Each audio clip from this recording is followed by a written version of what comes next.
They have to go and improve. And unfortunately for them, Mark Gay didn't happen. I look at attack areas. They brought Asulu. Asulu, is that right? Yeah, Will Asulu. From Sheffield United. I'm thinking, is that one for the future? It wasn't too long ago we were talking about Newcastle are going to be looking at these superstars, supposedly. All right, can't spend the money that they've got.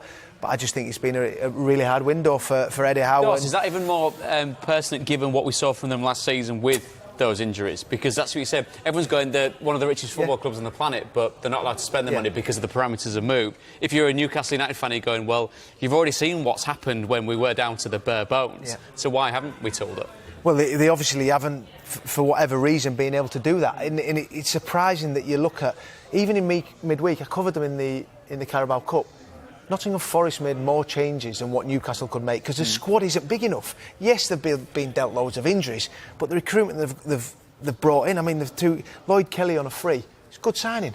But you think it's a free transfer, it's probably a box ticked. Eddie's worked with him at Bournemouth before, yes. But I'm expecting Newcastle United, Champions League, what they're expecting these fans from where they've been with the richest owners, but they just can't spend it. And I think that for me, it's been hard for Eddie Howe. I mean, here we are waiting for Arsenal to confirm Raheem Sterling. They've strengthened in a couple of areas. Manchester City, the champions, have brought in Savio. 𝐆&𝐃𝐒𝐏𝐒 Gundogan is back. But they've also let Julian Alvarez go, Sue. And, well, up to this point, we don't think they're replacing him.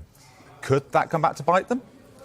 I don't think so. I think they've got a strong enough squad to cover that. When that happened, I think we all thought, would they consider bringing in another striking option? But they've got players that can fit in that position if Haaland were to get injured. I think when Oscar Bob got injured as well, I think that's when we thought, oh, OK, maybe they will bring somebody in as cover. But, yeah, they've got a top-quality squad. Bringing in Gundogan, who's just going to fit straight in, again, can cover a number of positions.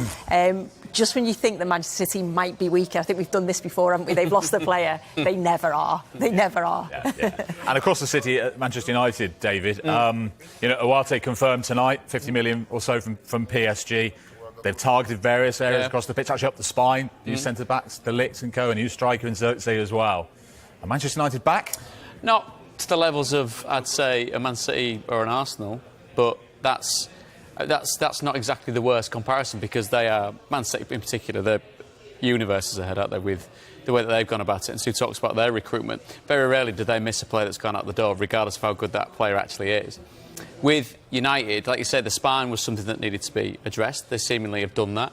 Got good money for Scott McTominay, given the fact that he's come through and been one of their own. So there is that element of good work being done. I still think there'll be a broader debate, and I see it all the time on Soccer Saturday, Soccer Special, with regards to who's actually in charge of those players. But the business model's changing. The way that they're approaching these types of players is changing. And, like you say, you talk about players that are coming in that are potentially here for now, but also long-term replacements for existing players. That shows a good deal of foresight. Now it's just going to be the perennial thing that we've pointed at Man United over the last couple of seasons is you've got all these players, why can't they do it consistently on the pitch? That's the next big challenge for the manager. You know what, Julian and Sue, I'd like to ask you, how do you think Everton have done?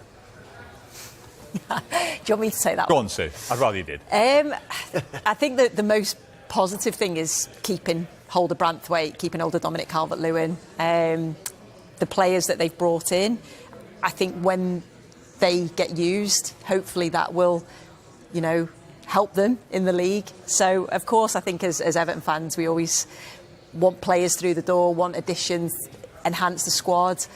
But You'll be all right, I think hopefully that's in defiance of what you've written there, but I won't say how. Keep that to yourself. Shut up. For the record, what she said. And of course, Oro Mangala signing for Everton on the deadline day for the Forest man today. Right, enough of that. I'll be back to all four of you very shortly, but we've been waiting for news. Vicky? Yes, indeed we have, haven't we? Let's get more on it because sources close to the player are telling us this deal is done for Ivan Toney to go to Al Ahly. Let's get more on it now with our chief reporter, 𝐃𝐒𝐏𝐒 Soloko. What more can you tell us on this? Well, look, I think the deal is basically almost done for Ivan Toney to move to Saudi Arabia. But we actually think that Brentford are still waiting for one piece of paperwork which needs a signature to arrive from Al Ahly. Once they receive that, then it can be confirmed 100% that Ivan Toney will be moving to the Saudi Pro League. Remember, the deadline in the Saudi Pro League is not until midnight on Monday. So there's no great rush to get this deal done from Al Ahly's perspective.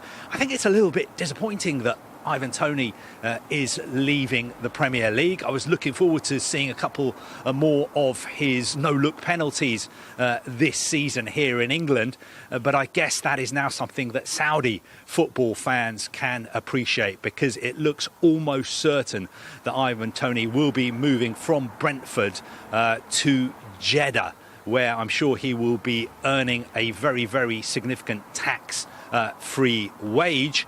And let's hope he enjoys his Saudi Arabian adventure. Indeed. Let's hope